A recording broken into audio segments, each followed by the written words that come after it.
कोई भी सपना साकार करने के लिए सबसे जरूरी है सही कोच का होना। चुनिए आरंभ एजुकेशन।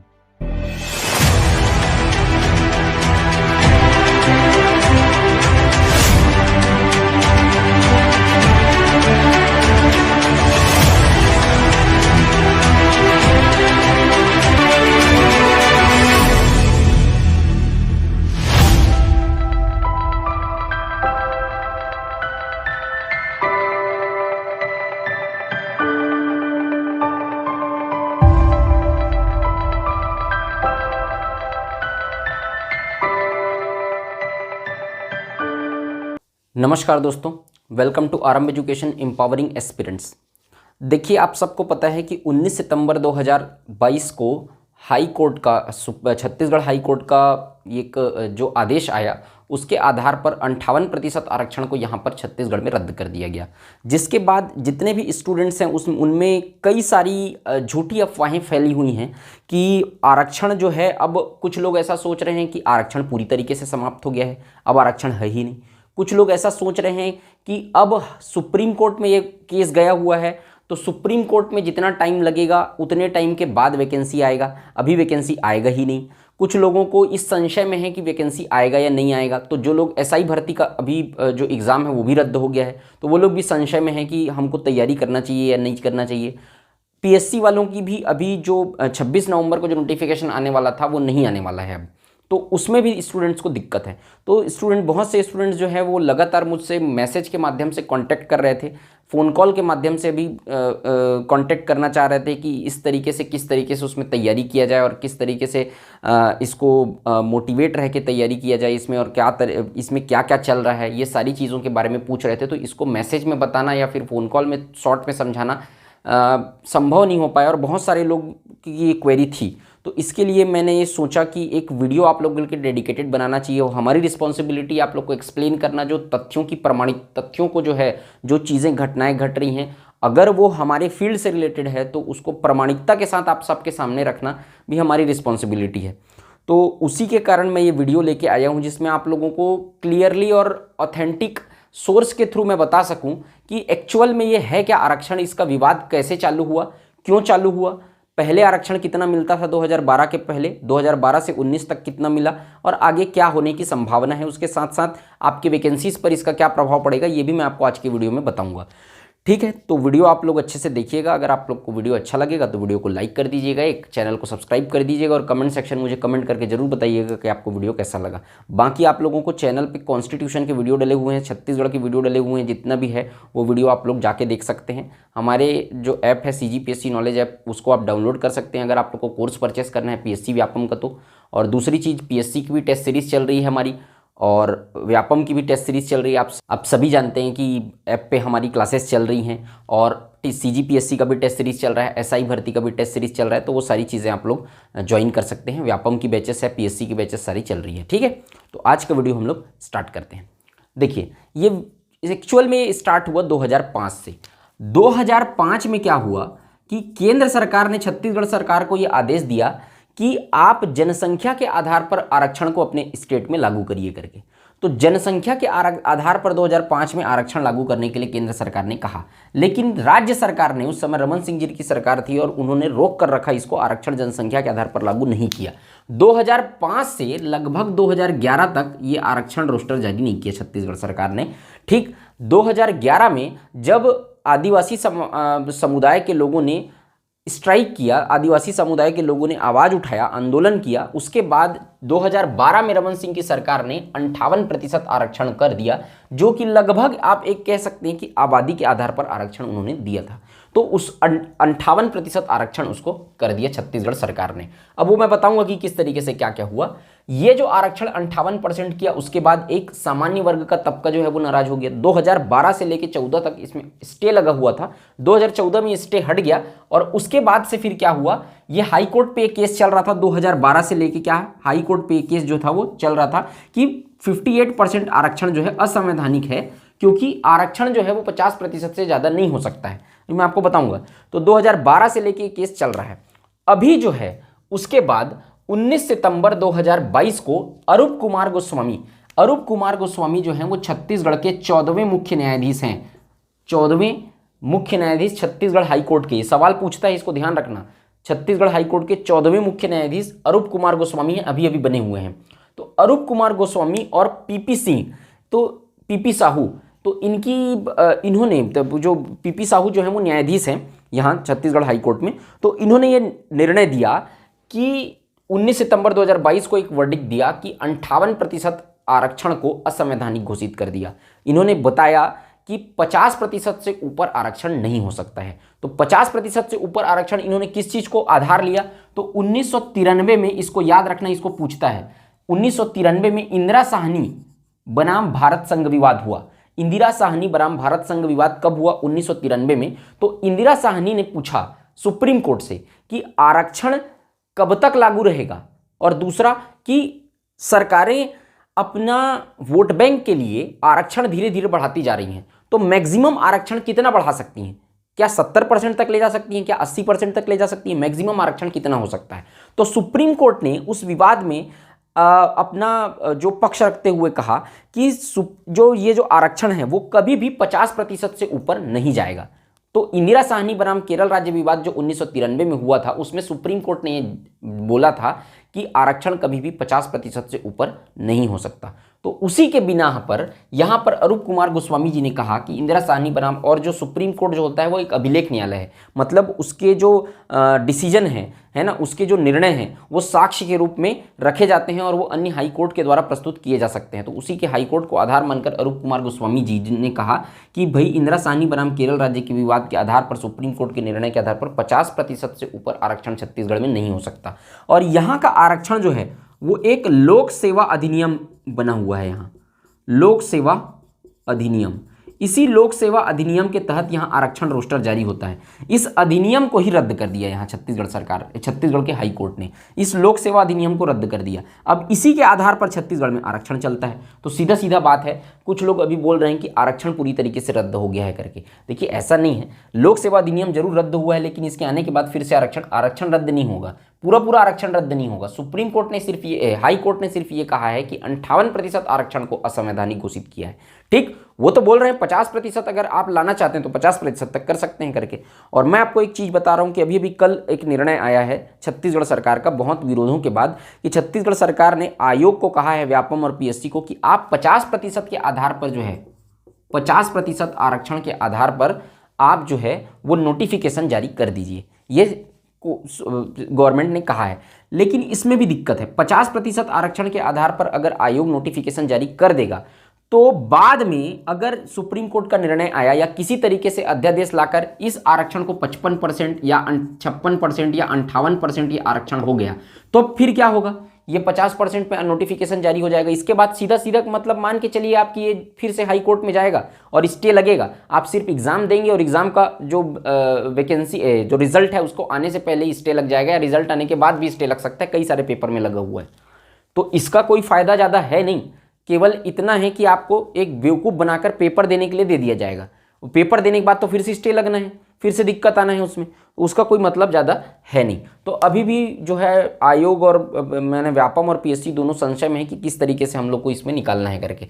अब इसमें आप देख लो कि 2012 तक क्या आरक्षण था, 2012 के बाद 58% आरक्षण में किस तरीके से डिस्ट्रीब्यूट हुआ। जैसे कि एसटी आरक्षण 2012 तक चल रहा था 20%, एससी आरक्षण 16% और ओबीसी को 14% आरक्षण दिया गया था। मतलब आप टोटल आरक्षण देखें तो कितना था, 50%। इसको ऐड कर लो आप, 6 4 10 और 2 2 4 और 1 5, तो 50% आरक्षण दिया जा रहा था। 2012 से 19 सितंबर 2022, मतलब कि जब तक कि सुप्रीम हाई कोर्ट का, छत्तीसगढ़ हाई कोर्ट का वर्डिक्ट नहीं आया था, फैसला नहीं आया था, तब तक एसटी आरक्षण को 20% से बढ़ाकर कितना किया गया था, 32%, एससी आरक्षण को 12% और ओबीसी को ज्यों का त्यों रखा गया था। तो ये टोटल आरक्षण हो रहा था 58%। ठीक, अब 58% को ही हाई कोर्ट ने अपने आदेश में कहा कि 2012 से लेकर 19 सितंबर 2022 तक इसी तरीके से आरक्षण चल रहा था। हाई कोर्ट ने कहा कि इस दरमियान में जो वैकेंसी नियुक्ति हुई है उन नियुक्तियों को रद्द नहीं किया जाएगा, इसी आरक्षण के आधार पर उनकी नियुक्तियां यथास्थिति जारी रहेंगी। लेकिन इसके पहले या इसके बाद का जो अब आपका प्रोसेस है वो 58% के आरक्षण के आधार पर नहीं होगा। तो अगर जनसंख्या के आधार पर आरक्षण देना है तो आप लोग देख लीजिए, एसटी की जनसंख्या 2011 की जनगणना के आधार पर कितनी है, छत्तीसगढ़ में 30.62% और एससी की जनसंख्या है 12.82%। तो इसी के आधार पर अगर आरक्षण देंगे तो फिर काम बनेगा। लेकिन अभी वर्तमान में मैंने आपको बताया 50% आरक्षण के आधार पर नोटिफिकेशन निकालने के लिए छत्तीसगढ़ सरकार ने उसको हामी भर दी है। अब भूपेश बघेल जी का यहाँ पर कहना है कि वो जाएंगे सुप्रीम कोर्ट। सुप्रीम कोर्ट में याचिका दायर हो चुकी है, उन्होंने ट्वीट करके इसकी जानकारी दी थी। सुप्रीम कोर्ट में ये केस चलेगा, सुप्रीम कोर्ट का जो डिसीजन होगा वो डिसीजन जो होगा वो फाइनल होगा। ठीक, इसके अतिरिक्त आदिवासी समाज के सर्व आदिवासी समाज ने भी मीटिंग की थी और उन्होंने भी इसका खुला विरोध करने की बात कही है। मतलब कि वो भी इसका विरोध करना चाह रही है कि भाई हमको ये वाला आरक्षण जो है रोस्टर ये दिया जाना चाहिए। उनकी मांग है कि विशेष जो है कैबिनेट की मीटिंग बुलाकर एक विशेष सत्र बुलाया जाना चाहिए और उसमें अध्यादेश पारित कराना चाहिए। तो बात यह है कि अध्यादेश पारित जब होगा तो अध्यादेश पारित तो कैबिनेट ने बोल दिया, कैबिनेट की मीटिंग 31 अक्टूबर को होने वाली, इसकी घोषणा कर दी गई है और उसके बाद एक विशेष सत्र भी बुलाया जाएगा। लेकिन अगर अध्यादेश पारित हो भी गया, अध्यादेश जारी कर भी दिया गया, तो हाई कोर्ट का उससे बड़ा नहीं है अध्यादेश। अध्यादेश देखिए, हाई कोर्ट के पास आर्टिकल 13 ये कहता है कि अगर कोई भी जो विधायिका के द्वारा बनाया गया कोई कानून जो किसी नागरिक के मौलिक अधिकार का हनन करता है वो उल्लंघन की मात्रा तक शून्य समझा जाएगा। मतलब अगर ऐसा कोई कानून बनाती है विधायिका जो नागरिकों के मौलिक अधिकार का हनन करता है तो वो उसको जो कोर्ट है वो शून्य घोषित कर देगी। किसके आधार पर? आर्टिकल 13(2) के आधार पर। आर्टिकल 13(2) जो है वो न्यायिक पुनर्विलोकन की शक्ति देता है, जुडिशियल रिव्यू की शक्ति देता है। आर्टिकल 13(2) के आधार पर न्यायिक पुनर्विलोकन करेगी और अगर कोर्ट ये पाती है कि वो जो है निर्णय वो मौलिक अधिकार का हनन कर रहा है तो उसको उल्लंघन की मात्रा तक शून्य घोषित कर देगी, जैसे अभी की है। तो आप अगर आरक्षण को फिर बढ़ाएंगे तो हाई कोर्ट उसको फिर स्टे लगा देगी। हाई कोर्ट से बड़ा कुछ नहीं है ना? तो वो फिर उसके डिसीजन को दिक्कत नहीं हो सकता। केवल सुप्रीम कोर्ट एक ये है सुप्रीम कोर्ट। तो हाई कोर्ट में डिसीजन आप देखिए 2012 से जो चल रहा था केस, अभी वर्तमान में 2022 में 19 सितंबर को इसका वर्डिक्ट आया है। लगभग 10 साल लग गए इसमें। अब ये सुप्रीम कोर्ट में गया है तो आप सोच लीजिए आपकी सुप्रीम कोर्ट में कब तक आएगा। इसको कुछ बोलना सही नहीं है इसके ऊपर। वो डिसीजन कितना दिन में आएगा वो कुछ बोला नहीं जा सकता। लेकिन तब तक वैकेंसी जो है वो अभी वर्तमान में आने की संभावना कम है और अगर वैकेंसी अगर 50% के आधार पे आती भी है तो उसमें ये संभावना है कि फिर वो स्टे लगेगा फिर से, क्योंकि नया रिजर्वेशन का रोस्टर आएगा तो फिर दिक्कत हो जाएगा। और सरकार ये कर सकती है कि सरकार अध्यादेश जारी कर सकती है या विशेष सत्र बुलाकर उसमें पारित करवा के इस लोक सेवा अधिनियम को फिर से ला सकती है, जिसको हाई कोर्ट ने खत्म कर दिया है। तो लोक सेवा अधिनियम के आधार पर फिर रोस्टर जारी हो जाएगा। आपकी जो वैकेंसीज है, जो पेंडिंग वैकेंसीज है, एडीओ की वैकेंसी अभी रुकी हुई है, आपका सारी वैकेंसीज रुकी है। एसीएफ का जो इंटरव्यू है वो नहीं हो रहा है। आपका लोक सेवा अभी पीएससी का जो 26 सितंबर को नोटिफिकेशन आने वाला 26 नवंबर को वो नहीं आए हैं। तो वो सारी चीज़ें आपकी आ सकती हैं, लेकिन दिक्कत ये है कि आने के बाद भी अगर ये मैटर क्लियर नहीं हुआ तो बाद में इसमें दिक्कत की स्थिति बनी रहेगी। तो इसमें 3 नवंबर को जो एस्पिरेंट्स हैं उन्होंने भी काला दिवस मनाने की घोषणा की है और इसमें कहा है कि हम लोग आंदोलन करेंगे करके। तो आपका अधिकार है वो चीज़, आप आवाज़ उठा सकते हैं, लेकिन आप लोग तैयारी करते रहिए। मेन चीज़ मैं आपको बता रहा हूँ कि इसमें ये सारी चीज़ें जो होती हैं इसमें नुकसान सिर्फ एस्पिरेंट का होता है। इसमें ना पॉलिटिकल लोगों का नुकसान हो जाने वाला है, न किसी नेता का नुकसान होने वाला है इसमें, और न ही किसी समाज का नुकसान होने वाला है। समाज का नुकसान हो सकता है इस आरक्षण के कम करने से, लेकिन वो उनको उनका अधिकार मिल जाएगा धीरे से करके। लेकिन दिक्कत ये होगा कि एस्पिरेंट का क्या होता है कि आप जब तक तैयारी कर रहे हैं, कि स्टूडेंट जब तक तैयारी कर रहा है उसका समय सबसे कीमती होता है। तो ये समय अगर आपका निकल जाएगा इस वाद विवाद में, इस पॉलिटिक्स में, इस राजनीति में, तो वो समय आपका वापस नहीं आएगा कभी। तो इसलिए आपका सबसे इंपॉर्टेंट अगर कोई चीज़ है तो वो है टाइम। और टाइम को आप अगर कहीं यूटिलाइज करते हैं, अगर उसको आप अपनी पढ़ाई में यूटिलाइज करते हैं तो वो कहीं ना कहीं आपको फ़ायदा देगा। लेकिन अगर आप इसको राजनीति में पढ़ के अगर इसमें दिक्कत, मतलब राजनीति में अगर आप पढ़ के इसको सिर्फ ये देखते रह गए, डीमोटिवेट हो गए कि भाई वैकेंसी नहीं आ रहा है तो कैसे करेंगे, क्या पढ़ेंगे। देखिए एग्ज़ाम उसी का निकलता है जिसके भीतर परसिवरेंस होता है। थोड़ा सा बहुत मेहनत करने की संभावनाएं कम भी हो चलेगा, परसिवरेंस जिसके अंदर कम है वो उसके अंदर दिक्कत हो जाता है। फिर परसिवरेंस मतलब दृढ़ता। तो दृढ़ संकल्प होना आपको जरूरी है। निश्चय करके आप पढ़िए और एक पेशेंस, एक पैरेलली जो है वो अपनी पढ़ाई को मेंटेन करके रखिए। मेरा तो यही सलाह है आपको, ठीक है। बाकी आप अधिकार है आपके ऊपर, अगर ये गलत हो रहा है तो आपको आवाज़ उठाने का पूरा अधिकार है। आप अपने लेवल पे, जिस लेवल पे भी आप आवाज़ उठा सकते हैं, आप लोग आवाज़ उठा सकते हैं, उसमें कोई दिक्कत नहीं है, वो आपका अधिकार है वो आप। लेकिन मैं आप लोग को एक चीज़ को बताना चाहता हूँ कि जो गवर्नमेंट है वो वैकेंसी चुनाव से पहले लाएगी, ये कन्फर्म है। वैकेंसी आएगी, नोटिफिकेशन भी निकलेगा, आपका एग्ज़ाम भी होगा, वो सारी चीज़ें होंगी ही। क्योंकि अभी 1-2 महीने के लिए रोक सकता है, लेकिन उसके बाद जब चुनाव पास आएगा, इलेक्शन पास आएगा, तो आपकी वैकेंसी आनी चालू हो जाएगी। और उस समय आपके पास, मैं आपको बता रहा हूं कि आपके पास तैयारी करने के लिए उस समय टाइम नहीं रहेगा, क्योंकि बहुत जल्दी जल्दी वैकेंसी आएगी। और आपको एक दिन में, एक संडे पे 2 पेपर हो जाए। अभी आप लोग देखे होंगे पिछले इसमें कि एक संडे को 2 पेपर लिया गया है, उस तरीके से भी पेपर होने की संभावना है। तो ये वैकेंसी आ सकती है। वो कितने प्रतिशत आरक्षण को आएगा, इस पर आप लोग ध्यान मत दीजिए। ये अगर 50% पे भी आता है तो भी आपको एग्जाम देना है, 55% पे भी आता है तो भी आपको एग्जाम देना है, 58% पे आता है तो भी आपको एग्जाम देना है। एग्जाम आपको देना ही है, तो आप अपनी तैयारी को दुरुस्त करके रखिए। बाद में फिर अगर ये स्टे लगता है तो ये आप लोग के हाथ में कुछ है नहीं है, ठीक है। तो कुछ चीजें, जो चीजें आप लोग के हाथ में है, उसको आप लोग करके रखिए, मेरी ये सलाह है, ठीक। बाकी अभी दिवाली बीती है, हिम्मत का सागर लांघो तो लहर लहर जयकारा होगा, दिल टूटे या सपने टूटे दुनिया में उजियारा होगा। तो आप लोग इस मनोबल के साथ पढ़ते रहिए, अपनी तैयारी को जारी रखिए। और बाकी किसी भी प्रकार के कोई हेल्प की ज़रूरत होती है, प्लेलिस्ट पे जाके देखिए, इतनी सारी वीडियोस डली हुई है, वो सारे आप लोगों के लिए ही हैं, फ्री कंटेंट हैं। आप लोग पूरी तरीके से किसी भी तरीके से जाकर देख सकते हैं, और अगर कोई दिक्कत होगा तो फिर आप कांटेक्ट भी कर सकते हैं, ठीक है।